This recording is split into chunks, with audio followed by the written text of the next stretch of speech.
In the United States, over the last decade, 60,000 pedestrians died under the wheels of an automobile. 1 million pedestrians were injured. Join us for the next half hour as we take a look at Perils for Pedestrians. On this episode, we visit the Embarcadero in San Francisco. Then we learn about the danger of freeway ramps. Sacramento Regional Transit celebrates an anniversary. Finally, we drop by the California Council of the Blind. Stay tuned.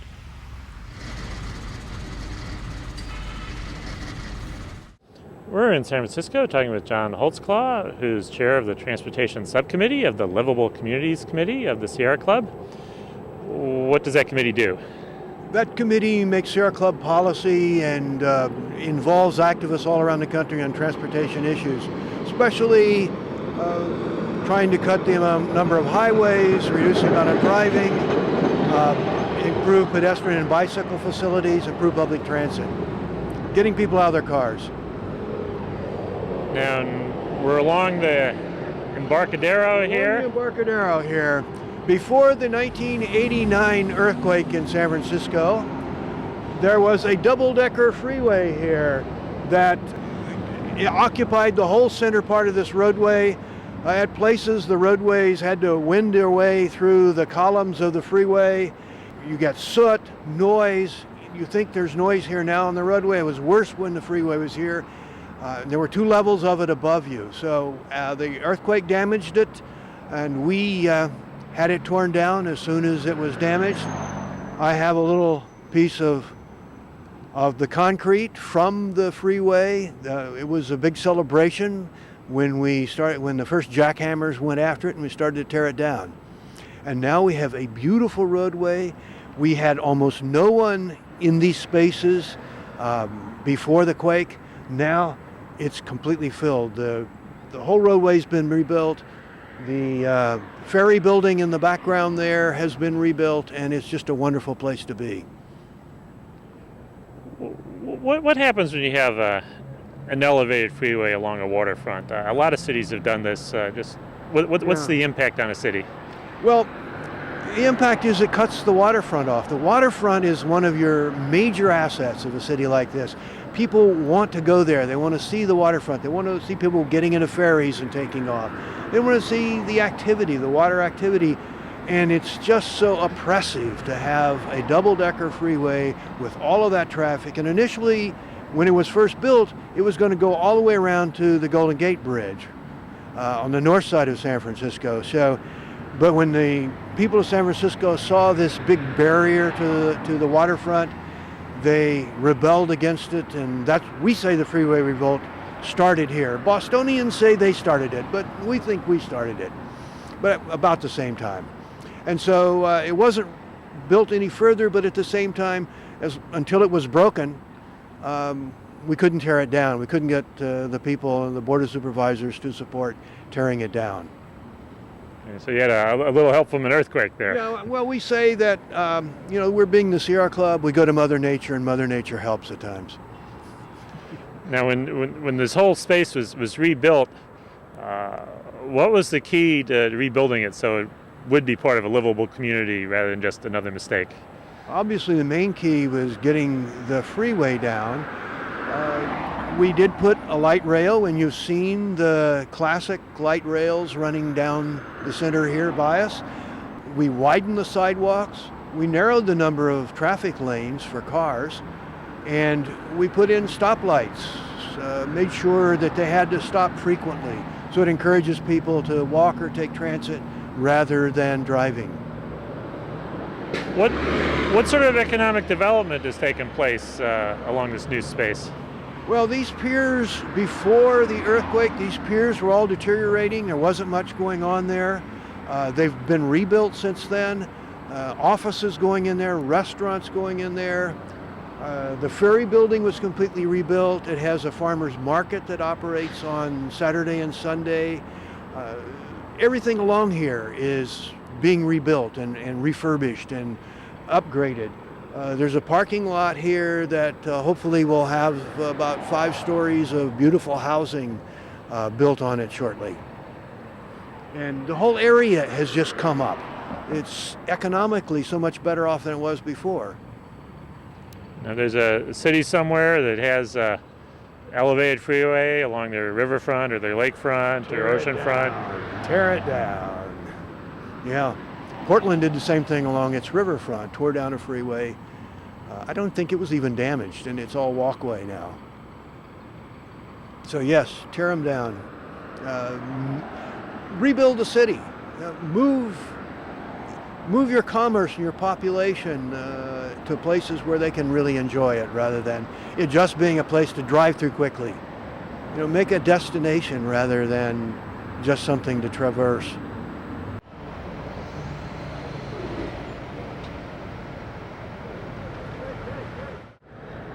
We're in San Francisco talking with Fran Taylor with Walk San Francisco.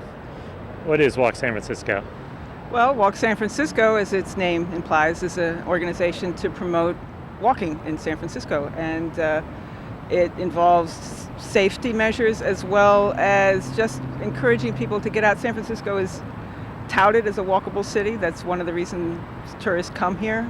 But it has a lot of problems. And the sort of cliche about San Francisco being a walkable city hides some of those issues, and Walk San Francisco is trying to deal with those issues, trying to publicize injuries and deaths, but not just make it sound like it's a dangerous proposition to get out there and walk. We want it to be pleasant to walk. We want to encourage people to walk. There's safety in numbers. There's a lot of social issues that could be helped by more people just being out on the streets at night on foot and this sort of thing. So we want it to be build the city from the feet up, basically. And we're maybe 100 yards from a freeway over here. What's the freeway we're next to? Well, this freeway goes to the Bay Bridge, which goes to the East Bay for all you people. If you picture San Francisco, Oakland Bridge between them, a lot of water. And it's a major commute artery. San Francisco is a peninsula, and it can be reachable by land from the south, but then you have the Golden Gate Bridge on the north and this Bay Bridge to the east, where it goes to Oakland, Berkeley, and Nevada, points east. And this is a Sunday afternoon, so it's very quiet. And on a Friday afternoon, it's a little busier. During the morning rush hour, it's actually very busy here. And this freeway cuts through an area called south of Market. Market Street's the main drag, and it's a few blocks that way. And one of the things that this freeway does is it has a lot of ramps.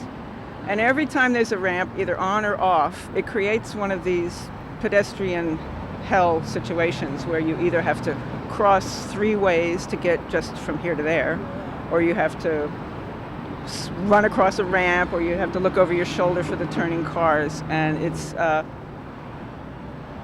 problem throughout this area, because if you try to walk from point A to B, sometimes you're going to have to zigzag and cross the same street several times, just because on this side the ramp's on over here, and then you get a few blocks up the ramp's over there, and so you wind up doubling your steps.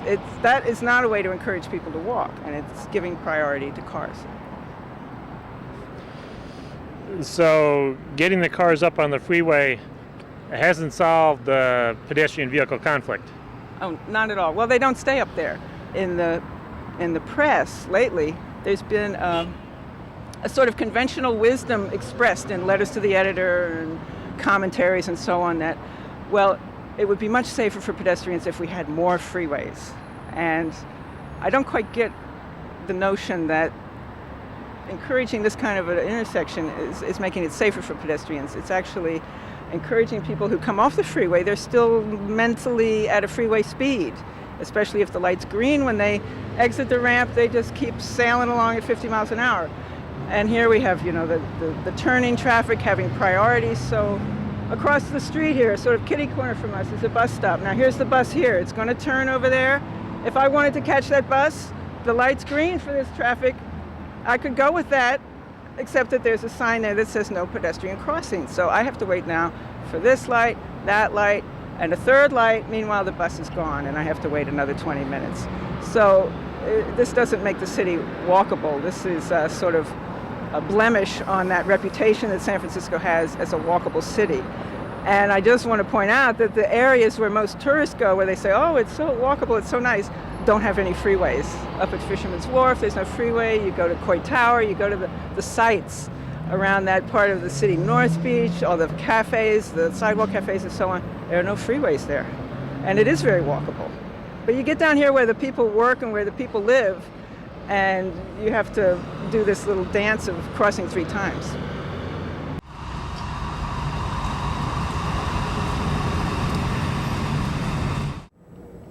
We're talking with Mike Wiley, who's Deputy General Manager of Sacramento Regional Transit. What is Regional Transit? Well, Regional Transit's a public agency that was created by state legislation in 1973 to basically build, maintain, operate, plan, fund all of the public transit service in Sacramento County. And you're having a little party this Friday. What's going on? This Friday, we're celebrating 20 years of light rail service. 20 years ago, in 1987, we started the inaugural service, we called it the starter line, of light rail in Sacramento that ran from Watt I-80 to downtown Sacramento. That started in March of '87, and then in September of that year, we started the second phase that completed the starter line from downtown Sacramento along the Highway 50 corridor out as far as the Butterfield station. How much light rail do you have operating today? Well, initially we had about 18.7 miles in the starter line back in '87. Today we have about 37 miles of rail in service. We started at about 6,000 riders a day initially during that first year, and today we carry over 50,000 riders a day on rail. What are your plans for the future? What's your master transit plan look like? Well, next up on the most immediate horizon is a further extension of light rail to the south area. We expect to be in final design on that project by this coming February, in just a few short months. We'll complete the final design and start into construction about a year after that and begin service about 3 to 4 years after that. And it'll extend light rail from the current terminus at Meadowview Station south to Casinos River College, adding 4 new stations. Following that, our next up in terms of phasing is some service on what we call the DNA, the Downtown Natomas Airport line, looking ultimately at a light rail line from downtown across Richards Boulevard, across the American River, north all the way through south and north of Natomas to the airport. Beyond that, we will be updating our master plan. We initiated a process to develop what we call our Transit Master Plan, or TMP for short. That process is currently underway. We expect to complete that process in about 18 months. And that process will result in the update of a master plan that is now 14 to 15 years old. A lot has happened since 1993 that we need to consider, that looks at where we go, how we do it, what level of service we're going to operate, what mode of service we're going to operate, whether it be more light rail service, more bus rapid transit, streetcar services, or neighborhood shuttle type services, and how much it's going to cost and who's going to pay for it. And transit does not operate in a vacuum. You have land use issues, where your customers are coming from and going to. Who's involved in putting together the plan so that the transit goes where it's needed? Well, it's critical that the update to this master plan be what we've called the People's Plan, because at the end of the day, we envision a significantly expanded transit service to really meet the needs of the changing land use vision, the blueprint land use vision for Sacramento County. The development patterns that are emerging now are going to become more and more dependent on a very effective transit system. And in order for us to achieve that, it's going to require a significant level of resources, a lot more money in order to build this. Well, in order to achieve that, we believe that the voters are going to have to approve increased funding for transit. So if we don't have a plan that really reflects the views of the public, the views of the voters, it'll just be a document that collects dust on a shelf somewhere, and that's not our goal. We want to put together a plan that is a mandate of the people, that basically the voters will get behind and approve the level of funding that's needed to meet these new growth principles. Population of California is projected to grow very substantially over the next few decades. Sacramento is going to get its share of that growth, if not more. How does that fit into your planning process? Well, it actually fits in very well because some of the land use visions that we have now and all of the local general plans are being updated to reflect a different land use development pattern. And a lot of that will focus around rail stations, what we call transit-oriented development, where we're looking at mixed uses, somewhat higher densities around the rail stations, so we make better use of that land, more walkable, more bikeable, better interfaces between transit and those other modes of walk and bike, so that we can encourage people to get out of their cars. Stop, and the whole concept is to stop using farmland and using this growth area that goes beyond the current areas that development has occurred in. Refocus internally, look at internal growth, look at reusing what we have. All of that is part of the vision, and the transit system plays a key role in moving people. If we don't greatly expand the transit system and we build this different land use vision 30, 40 years from now, the whole greater Sacramento community would become one giant parking lot. In order to make it work, we have to significantly expand transit service.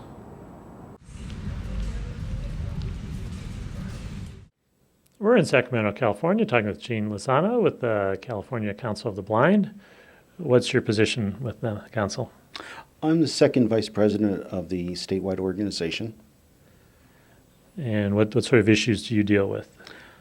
I deal with the architectural barrier and transportation issues on behalf of the organization. And dealing with transportation issues, you're dealing a lot with pedestrian issues. What sort of issues do you have in common with some of the other pedestrian advocacy groups out there? Many of them. The removal of barriers at intersections and along sidewalks. We're in common agreement with the disability leaders to have curb ramps, 2 curb ramps per corner. It provides greater safety for persons with mobility devices so that the curb ramps are within the crosswalks, so they don't have to enter the street at the apex of a corner and make a turn to get into the crosswalk, so it's safer for them.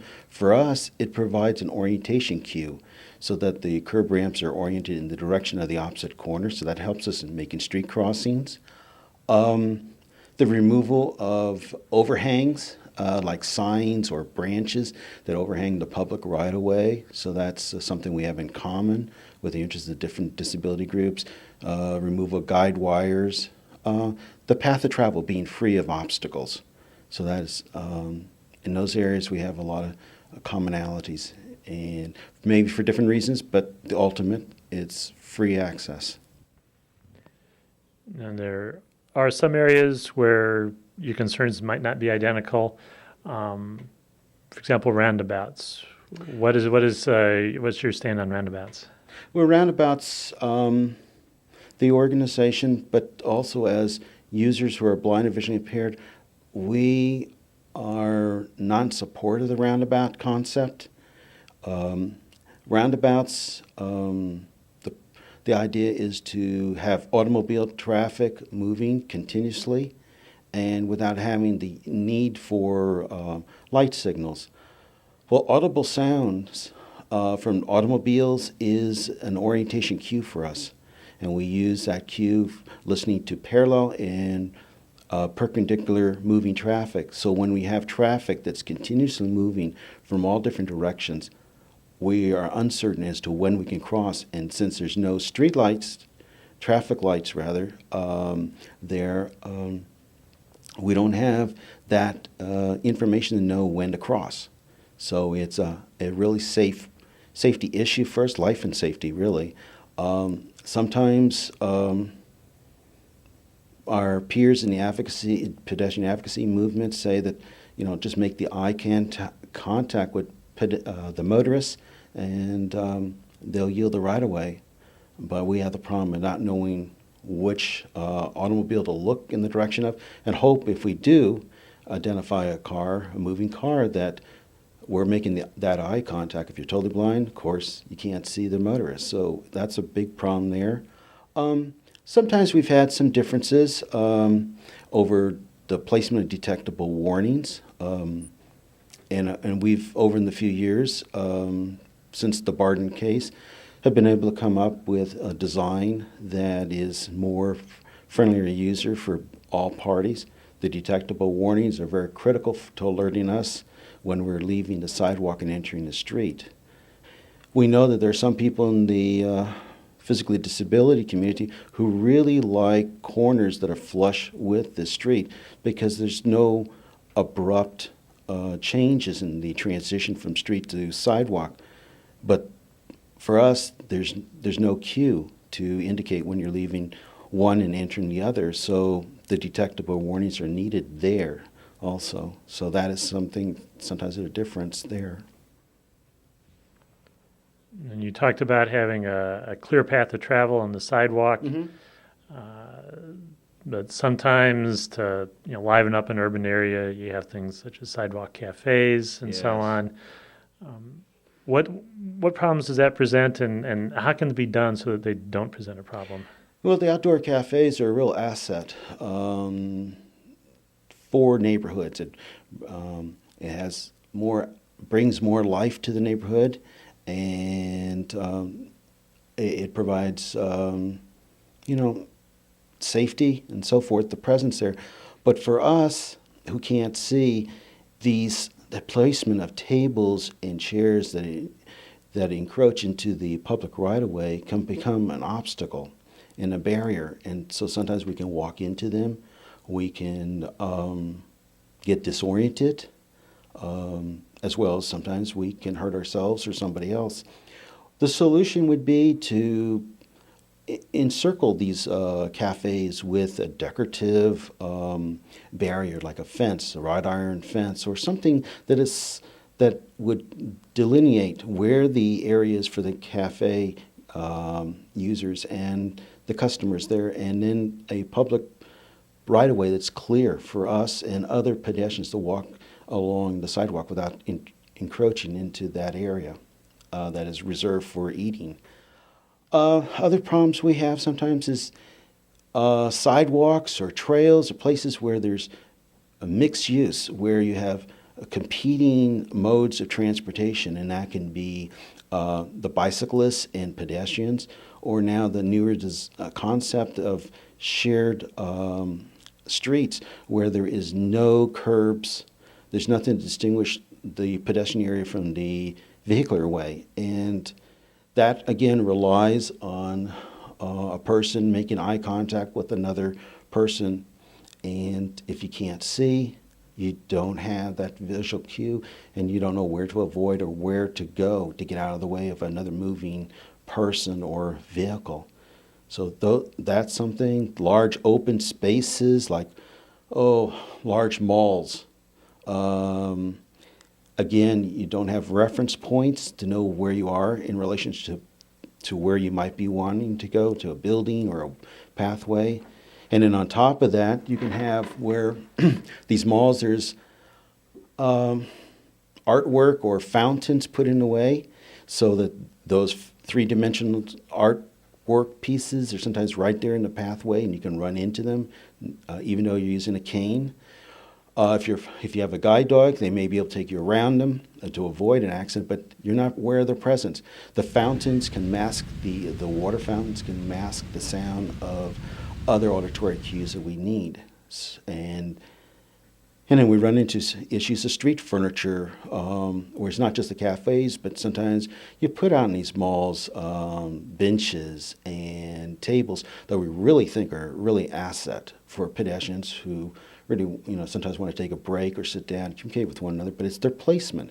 And that is planning. It's like if the designers would sit down with persons with the disabilities, people who have some functional limitations that might limit them in getting through in an area like that, sitting down and working out solutions. So not eliminating things like fountains, but finding ways of how to place them in a way that they're obvious to a person with a visual impairment. And so it's working together as a collaborative team. Is that the key, just having the people that are planning and designing these things have a more complete team that brings in all the different perspectives? Absolutely. Sitting down and everyone being open to hear one another's opinion. And sometimes I think it even helps where you have somebody who, maybe an engineer that maybe blindfold themselves and try to figure out and try and go out there. It's not the same thing as being totally blind, because you have training and how to get around, but just have that little experience, just not having the vision, just closing your eyes to and just looking around and saying, how would I get through this thing? You know, what are some of the cues? And I have found that's worked, where sometimes I've actually taken groups of engineers. A few years ago at one of the America Walks meetings in Oakland, California, took a group of Caltrans engineers out to show why it was important to have accessible pedestrian signals.